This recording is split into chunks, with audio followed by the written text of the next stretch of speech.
Hello students, study zone classes के online और offline platform पर आप सभी का स्वागत है। ठीक है, हम जो है केमिस्ट्री 12th क्लास की स्टार्ट करने वाले हैं। आज से हम जो है ऑर्गेनिक केमिस्ट्री का फर्स्ट चैप्टर हेलो एल्केन और हेलो एरिन ये अपन स्टार्ट करेंगे। ठीक है, तो सबसे पहले हेडिंग डालना चैप्टर नंबर 10। हाँ, चैप्टर नंबर 10 ही है। चैप्टर नंबर 10 हेलो एल्केन एवं हेलो एरिन्स।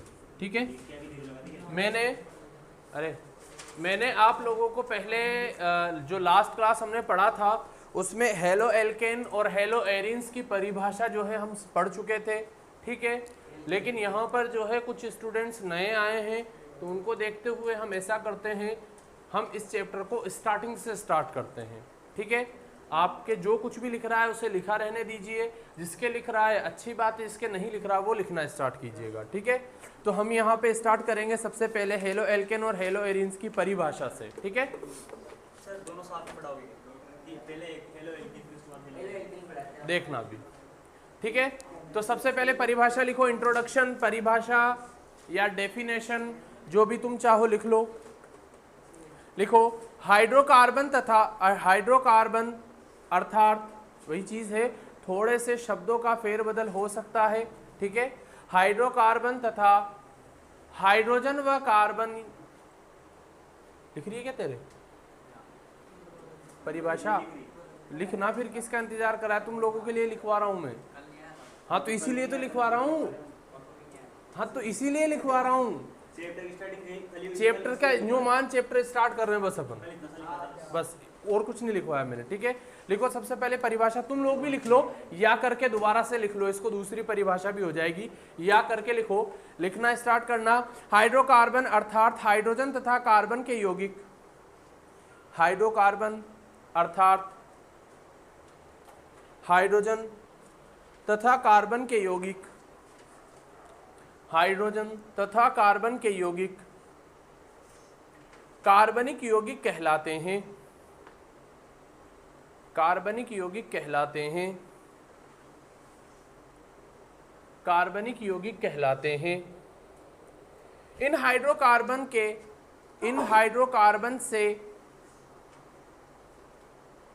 इन हाइड्रोकार्बन से बने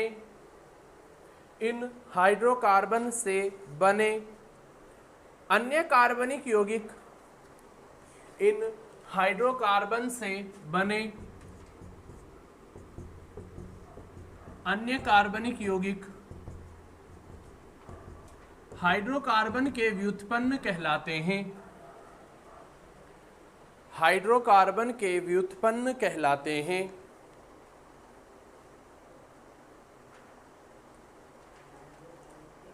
हाइड्रोकार्बन के व्युत्पन्न कहलाते हैं, हाइड्रोकार्बन के व्युत्पन्न कहलाते हैं। इन हाइड्रोकार्बन्स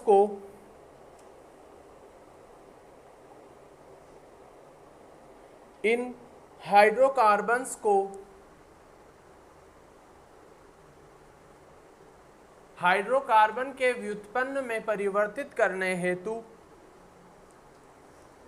इन हाइड्रोकार्बन्स को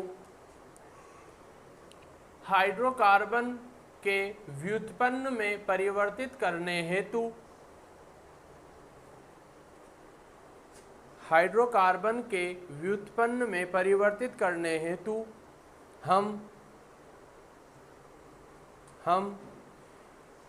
इनमें उपस्थित हाइड्रोजन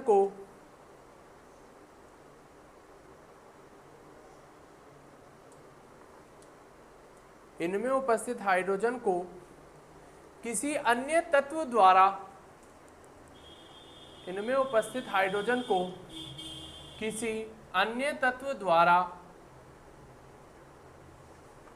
प्रतिस्थापित कर सकते हैं,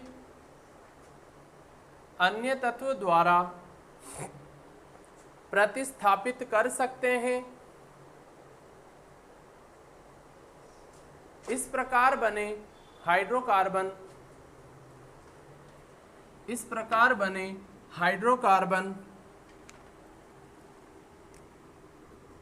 हाइड्रोकार्बन के व्युत्पन्न कहलाते हैं। ठीक है, व्युत्पन्न कहलाते हैं।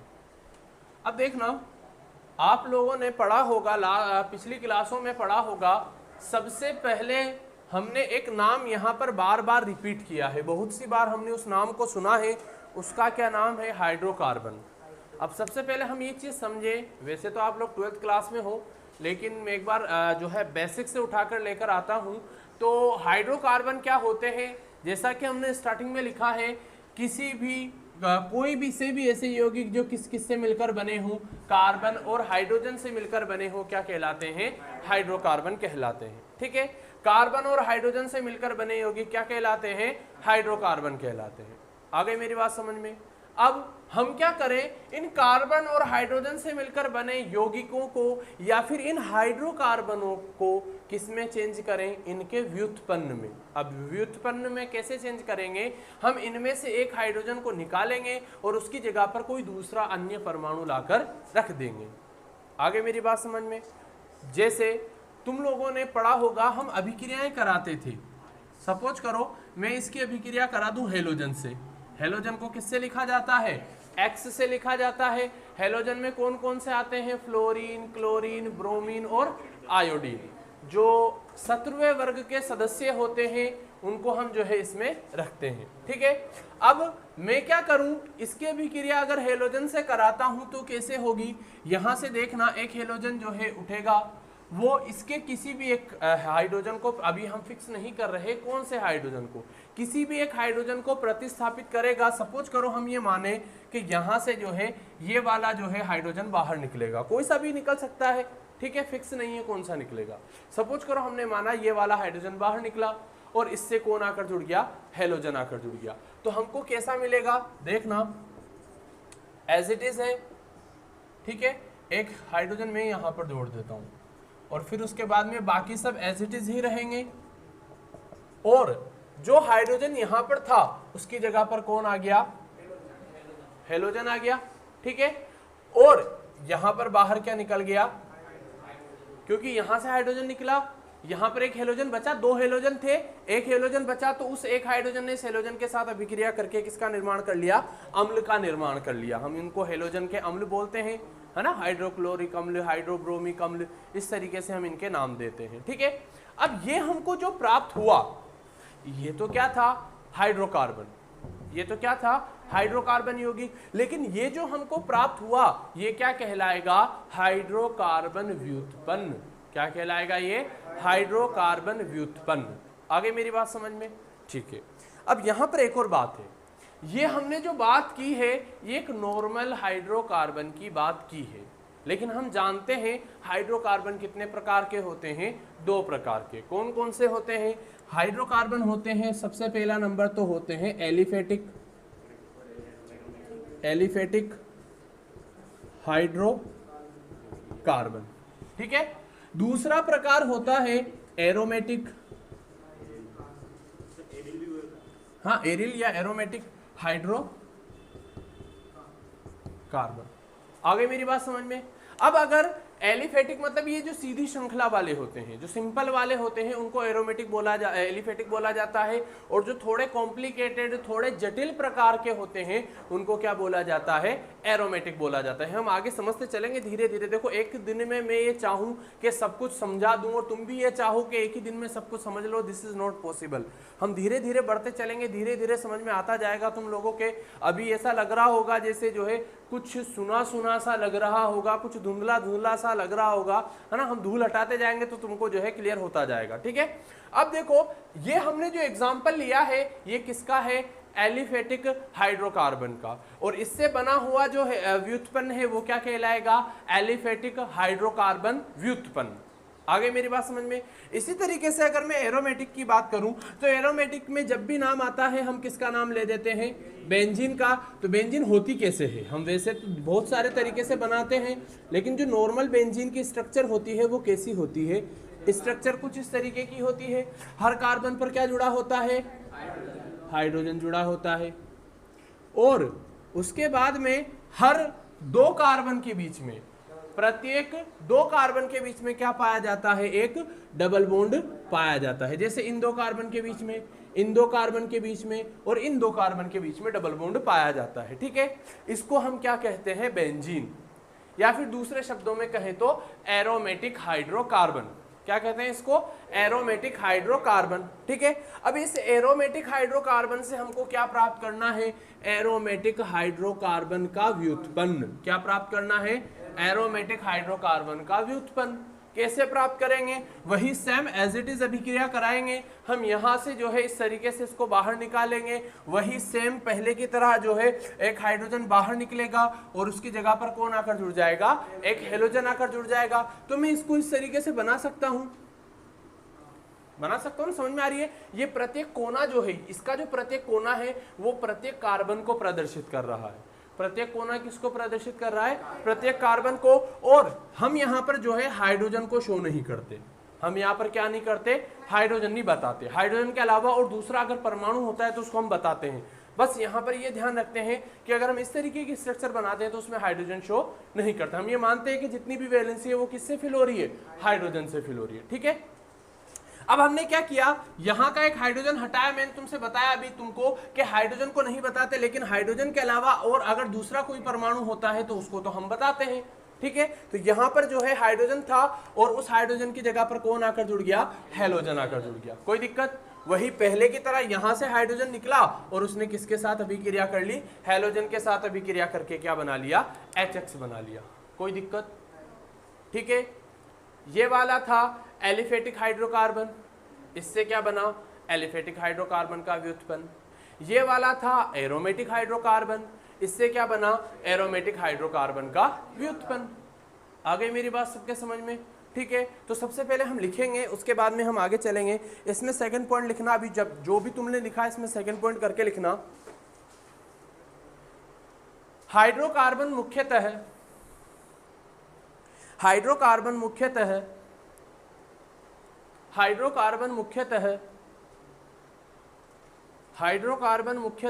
निम्न 2 प्रकार के होते हैं।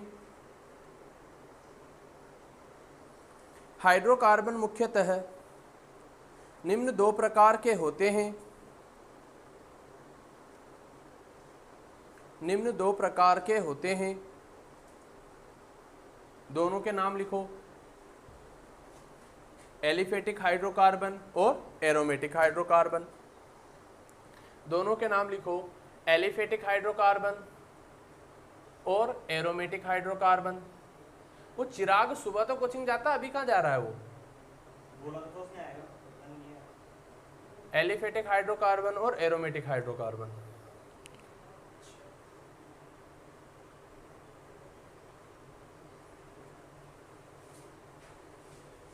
लिख लिया, एलिफेटिक हाइड्रोकार्बन और एरोमेटिक हाइड्रोकार्बन, ठीक है।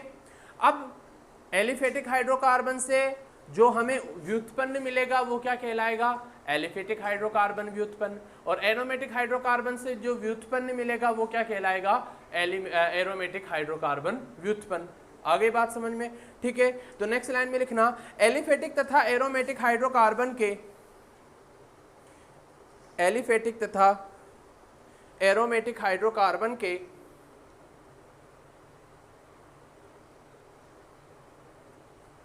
एलिफेटिक तथा एरोमेटिक हाइड्रोकार्बन के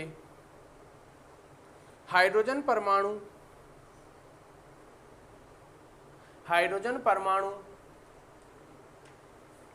एलिफेटिक हाइड्रोकार्बन के, एलिफेटिक तथा एरोमेटिक हाइड्रोकार्बन के हाइड्रोजन परमाणु या परमाणुओं,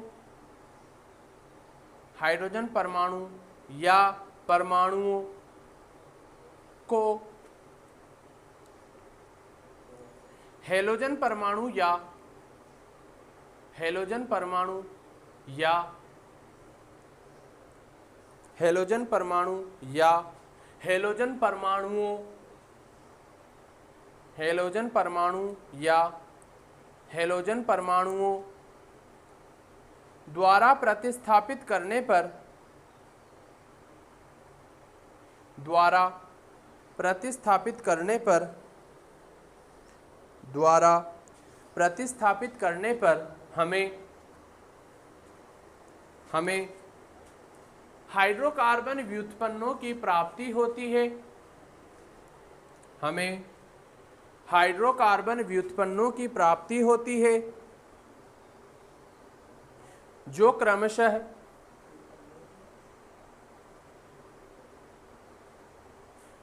हमें क्या लिखा, हाइड्रोकार्बन व्युत्पन्नों की प्राप्ति होती है जो क्रमशः एल्किल हैलाइड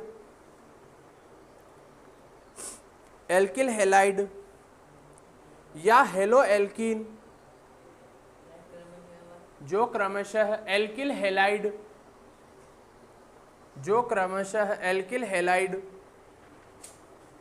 या हेलो एल्कीन अथवा एल्किल हैलाइड या हेलो एल्कीन अथवा एरिल हैलाइड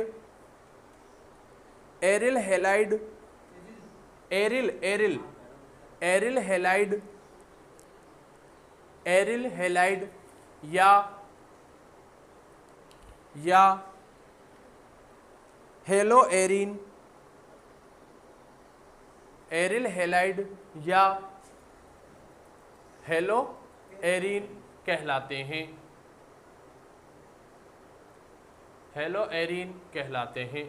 ठीक है, अब देखो एक बार वही चीज हमने जो अभी जस्ट पढ़ा है उसी चीज को हमने यहाँ पर अभी जो बोर्ड पे समझा था ना हमने, उसी चीज को हमने यहाँ पर लिखा है। देखो हमने क्या लिखा है, सबसे पहले हमने ये बात की कि कार्बन हाइड्रोजन से मिलकर बने यौगिक हाइड्रोकार्बन कहलाते हैं। उनके एक हाइड्रोजन को अगर हम किसी भी अन्य परमाणु द्वारा प्रतिस्थापित कर देते हैं तो वो व्युत्पन्न कहलाते हैं। अब सपोज करो हमने किसके द्वारा प्रतिस्थापित किया, कौन सा तत्व था, कौन सा परमाणु था, हेलोजन।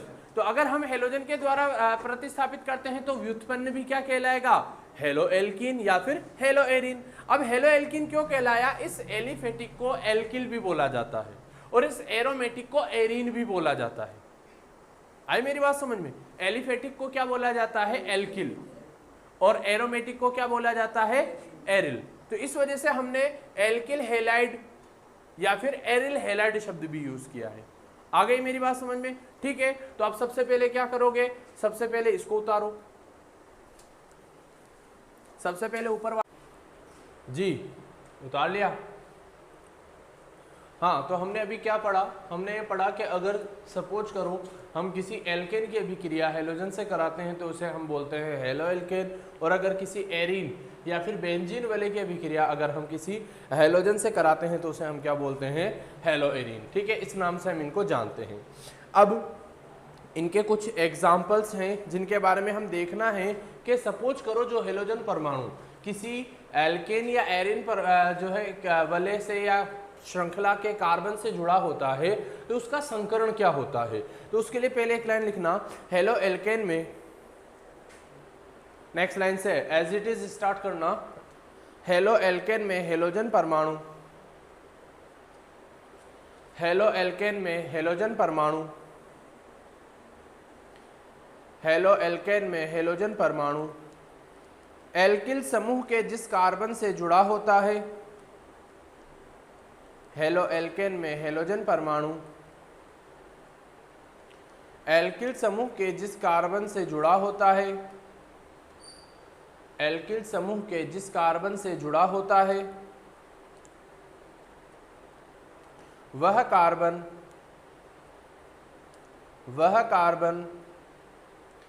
sp3 संकरित अवस्था में पाया जाता है या उपस्थित होता है। वह कार्बन sp3 संकरित अवस्था में उपस्थित होता है। ठीक है, देखो हमने यहाँ पर क्या लिखा है लाइन में, हमने लाइन में ये लिखा है कि सपोज करो किसी हेलोजन के अंदर या किसी हेलोजन व्युत्पन्न के अंदर अगर कोई जो है हेलोजन परमाणु किसी कार्बन से जुड़ा है। अब हम यहाँ पर दो तरीके से पॉइंट लिखेंगे, एक लिखेंगे हेलो एल्केन के लिए और एक लिखेंगे हेलो एरीन के लिए। तो हमने फर्स्ट पॉइंट जो लिखा है वो हेलो एल्केन के लिए लिखा है और इसमें क्या लिखा है कि सपोज करो कोई हेलोजन परमाणु किसी कार्बन से जुड़ा हो और वो कार्बन कौन सा हो, श्रृंखला वाला हो, मतलब एल्केन हो। तो हेलो एल्केन से अगर जुड़ा है, सपोज करो हेलोजन परमाणु किसी कार्बन से, तो वो कार्बन कौन सी अवस्था में होगा, sp3 संकरित अवस्था में होगा। इसको हम कुछ एग्जांपल से देखते हैं। देखना यहाँ पे CH3 CH2 CH2 Cl, ठीक है। 2-3 एग्जांपल हम लेंगे, उनके अकॉर्डिंग हम देखते हुए चलेंगे।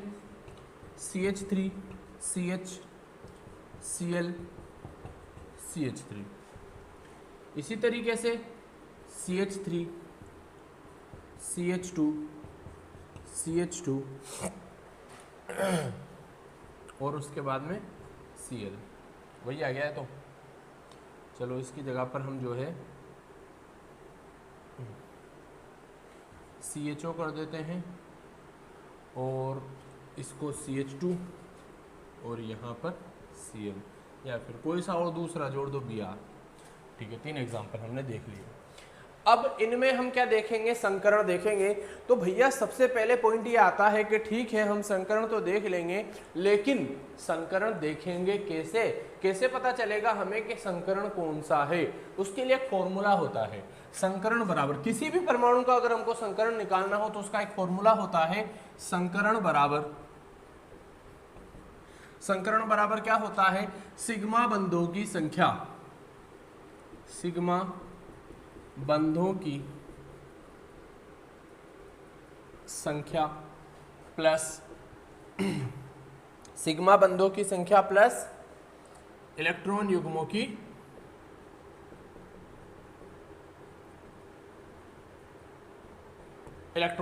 संख्या। अब देखो अगर हमको किसी भी परमाणु का या किसी भी जो है एटम का हमको जो है क्या बोलते हैं इसे, संकरण निकालना है, तो उसे हमें उसके लिए क्या करना पड़ेगा, इस फॉर्मूले का यूज करेंगे। हम उसके लिए सिग्मा बंधों की संख्या प्लस इलेक्ट्रॉन युग्मों की संख्या निकालेंगे और उसको क्या कर देंगे, आपस में जोड़ देंगे, तो हमको उसका संकरण प्राप्त हो जाएगा। कैसे प्राप्त होगा देखना, यहां से हम स्टार्ट करते हैं। तो इसको अगर मैं खोलकर लिखूं तो कैसे लिखूंगा, तो इसको खोलकर मैं 2 हाइड्रोजन थे, दोनों हाइड्रोजन को इस तरीके से लिख दूंगा, ठीक है। वही चीज है, देखो CH2 था, मैंने एक हाइड्रोजन लिख दिया, एक हाइड्रोजन लिख दिया, दोनों हाइड्रोजन हो गए, CH2 कंप्लीट हो गया। अब मैं यहाँ पर सिग्मा बॉन्ड गिनूंगा। देखना कार्बन में कभी भी इलेक्ट्रॉन युग्म नहीं होता है। हम संकरण किसका निकाल रहे हैं, हैलोजन परमाणु से जुड़े हुए कार्बन का। और हम ये जानते हैं कि कार्बन में किसी भी प्रकार का कोई इलेक्ट्रॉन युग्म नहीं होता है, क्यों, क्योंकि उसके पास एक्स्ट्रा में इलेक्ट्रॉन है ही नहीं, तो इलेक्ट्रॉन युग्म उपस्थित कहां से होगा। तो यहाँ पर देखो, मैं यहाँ पर अगर देखने जाऊं तो कार्बन के पास इलेक्ट्रॉन युग्म तो है नहीं, तो एक पॉइंट तो क्लियर हो गया कि भैया इसमें इलेक्ट्रॉन युग्म तो पाया ही नहीं जाएगा। मैंने सभी परमाणुओं के लिए बताया, इसलिए फॉर्मूला लिखा है। लेकिन अगर कार्बन के लिए देखूंगा तो सिर्फ सिग्मा बंधों की संख्या देखूंगा मैं, ठीक है। मैं कार्बन देख रहा हूं, मतलब सिग्मा बंधों की संख्या देखूंगा। सिग्मा बंध क्या होते हैं, तो सिग्मा बंध बता दूं आपको, अगर सिंगल बॉन्ड है तो उसके अंदर कितने सिग्मा बॉन्ड होते हैं, 1 सिग्मा बंध। इसी तरीके से अगर कोई डबल बॉन्ड है तो उसके अंदर कितने सिग्मा बॉन्ड होंगे, 1 सिग्मा बंध,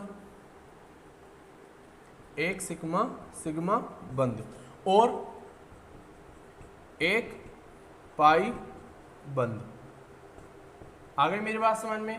इसी तरीके से अगर किसी का कार्बन के साथ ट्रिपल बॉन्ड बना हुआ है या कोई कार्बन 3 बंध युक्त है, तो उसमें क्या होगा, 1 ही सिग्मा बंध होगा और 2 क्या होंगे, पाई बंध। मेरी बात समझ में आ रही है। अगर किसी कार्बन के पास सिंगल बॉन्ड है तो वो सिंगल बॉन्ड क्या होगा, सिर्फ सिग्मा बॉन्ड। अगर डबल बॉन्ड है तो एक तो होगा सिग्मा बॉन्ड और एक होगा पाई बॉन्ड। अगर ट्रिपल बॉन्ड है तो एक होगा सिग्मा बॉन्ड और 2 होंगे पाई बॉन्ड। अब मैं इस कार्बन का अगर संकरण निकालने जाऊंगा तो सिग्मा बॉन्ड कितने हैं, तो यहाँ पर देखो सभी के सिंगल बॉन्ड है, मतलब सभी के सभी क्या हैं, सिग्मा बॉन्ड है। तो यहाँ पर देखना 1 सिग्मा, 2 सिग्मा, 3 सिग्मा और 4 सिग्मा, टोटल कितने सिग्मा बॉन्ड, 4 सिग्मा। तो 4 सिग्मा बराबर क्या होता है, sp3। कौन सा संकरण होता है, sp3 संकरण होता है। यही पॉइंट हमने लिखा है कि अगर हम हेलो एल्केन में किसी कार्बन को देखें जिससे हेलोजन परमाणु जुड़ा हुआ है तो वो कौन सी संकरण से संकरित होता है, sp3 संकरण से संकरित होता है। यहाँ पर हमारी बात प्रूफ हो गई। यहाँ पर देखते हैं, इस हाइड्रोजन को अगर मैं खोलकर लिखूं तो ऐसे लिख सकता हूं, ठीक है। तो यहाँ पर भी अगर मैं गिनूं सिग्मा सिग्मा सिग्मा और सिग्मा, टोटल कितने, 4 सिग्मा, और 4 सिग्मा का मतलब यहां पर भी कौन सा संकरण होगा, एक मिनट कलर चेंज कर दूं, sp3, और यहां पर भी कौन सा संकरण होगा, sp3। ठीक है, इसी तरीके से अगर मैं इसको देखूं, ये 2 आएगा यहां पर। ठीक है, अगर मैं इसको देखूं तो इसको खोलकर लिखूंगा तो कैसे लिखूंगा, 1 हाइड्रोजन और 2 हाइड्रोजन, कार्बन की चारों वैलेंसी पूरी हो गई, 1 2 3 4, और बॉन्ड भी कितने बन गए, 4 बॉन्ड बन गए। 4 बॉन्ड मतलब 4 सिग्मा बॉन्ड है, 4 सिग्मा बॉन्ड मतलब sp3 संकरण। मतलब हमारी जो बात थी कि किसी भी हेलो एल्केन के अंदर हेलोजन परमाणु जिस कार्बन से जुड़ा होता है वो कौन सी अवस्था में होता है, sp3 संकरित अवस्था में होता है। मतलब हमारी ये बात सिद्ध हो गई। आ गई बात समझ में। ठीक है, जिसको संकरण निकालना नहीं आता है वो इसको उतार लेना, जिसको संकरण निकालना नहीं आता है वो इसको भी उतार लेना। ठीक है, सिग्मा बॉन्ड कैसे देखते हैं उसके लिए ही। बाकी इलेक्ट्रॉन युग्म तो तुम लोग जानते ही हो, इस तरीके से या इस तरीके से हम शो करते हैं किसी भी परमाणु के अंदर, जैसे तुम लोगों ने ऑक्सीजन के पास देखा होगा, इस तरीके से लोन पेयर उपस्थित होते हैं, तो उन्हीं को हम इलेक्ट्रॉन युग्म के नाम से जानते हैं। ठीक है,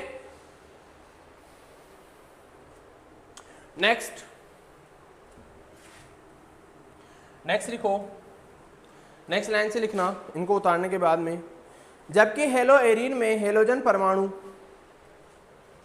जबकि हेलो एरीन में हेलोजन परमाणु, जबकि हेलो एरीन में हेलोजन परमाणु, जबकि हेलो एरीन में हेलोजन परमाणु जिस एरियल समूह के जिस कार्बन से जुड़ा होता है,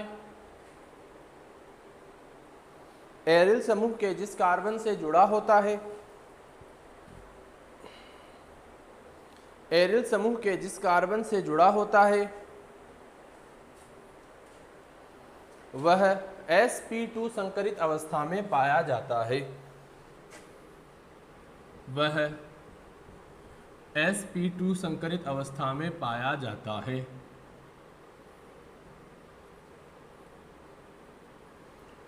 वह sp2 संकरित अवस्था में पाया जाता है।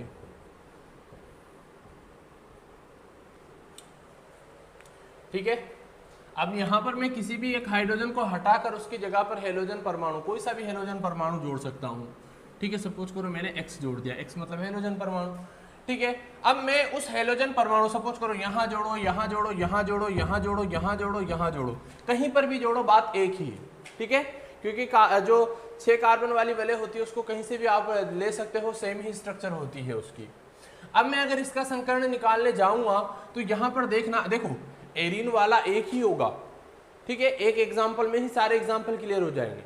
एल्केन वाले में हमको ज्यादा एग्जाम्पल देने पड़े थे, लेकिन एरीन वाले में एक ही एग्जाम्पल से सारे एग्जाम्पल कंप्लीट हो जाएंगे। ठीक है, अब मुझे अगर इसका सिग्मा इसमें संकरण निकालना है तो मैं सिग्मा बॉन्ड काउंट करूंगा, तो 1 सिग्मा 2 सिग्मा, यहाँ पर डबल बॉन्ड है, और हमने पढ़ा था, क्या पढ़ा था कि जब कहीं पर डबल बॉन्ड हो तो उन बॉन्डों में एक तो होता है सिग्मा बॉन्ड और एक होता है पाई बॉन्ड। ठीक है, मतलब टोटल कितने सिग्मा बॉन्ड, 3 सिग्मा बॉन्ड। तो 3 सिग्मा बॉन्ड बराबर क्या होता है, 4 सिग्मा बॉन्ड बराबर था sp3 संकरण। जितने बॉन्ड आए थे उससे एक जो है संकरण कम हो गया था sp3, यहाँ पर जितने बॉन्ड आए उससे एक और कम हो जाएगा, तो क्या हो जाएगा sp2 संकरण। हमारा जो पॉइंट है, हमने जो लिखा है कि जब किसी हेलो एरीन में हेलोजन परमाणु एरिल समूह के किसी कार्बन से जुड़ा होता है तो वो कौन सी संकरित अवस्था में होता है, sp2 संकरित अवस्था में होता है। ये बात हमने सिद्ध करके यहाँ पर बता दी। किसी को कोई दिक्कत, समझ में आ गया? आगे चलें, ठीक है। नेक्स्ट लिखो, अब नेक्स्ट लाइन में लिखना, नेक्स्ट लाइन में लिखना, नेक्स्ट लाइन में लिखना, हेलो एल्केन तथा हेलो एरीन, हेलो एल्केन तथा हेलो एरीन, हेलो एल्केन तथा हेलो एरीन उद्योगों के लिए नॉट में, हेलो एल्केन तथा हेलो एरीन उद्योगों के लिए अति महत्वपूर्ण होते हैं, उद्योगों के लिए अति महत्वपूर्ण होते हैं, उद्योगों के लिए अति महत्वपूर्ण होते हैं। जैसे, अब उद्योगों के लिए कौन कौन से होते हैं, जैसे एक एक करके हम एग्जाम्पल और उनके उपयोग लिखते चलेंगे, ठीक है। जैसे DDT, जैसे DDT, BHC, DDT, BHC का उपयोग कीटनाशक के रूप में, DDT, BHC का उपयोग कीटनाशक के रूप में। मैं इनको समझाऊंगा, पहले एक बार अपन पॉइंट लिखेंगे, उसके बाद में DDT, BHC का उपयोग कीटनाशक के रूप में। नेक्स्ट, क्लोरोफॉर्म का उपयोग निश्चेतक के रूप में, क्लोरोफॉर्म का उपयोग निश्चेतक के रूप में, क्लोरोफॉर्म का उपयोग निश्चेतक के रूप में। कार्बन टेट्राक्लोराइड यौगिकों के कार्बन टेट्राक्लोराइड यौगिकों में या यौगिकों के लिए, कार्बन टेट्राक्लोराइड यौगिकों के लिए विलायक के रूप में, विलायक के रूप में, कार्बन टेट्राक्लोराइड यौगिकों के लिए विलायक के रूप में, विलायक के रूप में, तथा फ्रियोन गैस, तथा फ्रियोन गैस प्रशीतक के रूप में, तथा फ्रियोन गैस प्रशीतक के रूप में कार्य करती है, फ्रियोन गैस प्रशीतक के रूप में कार्य करती है।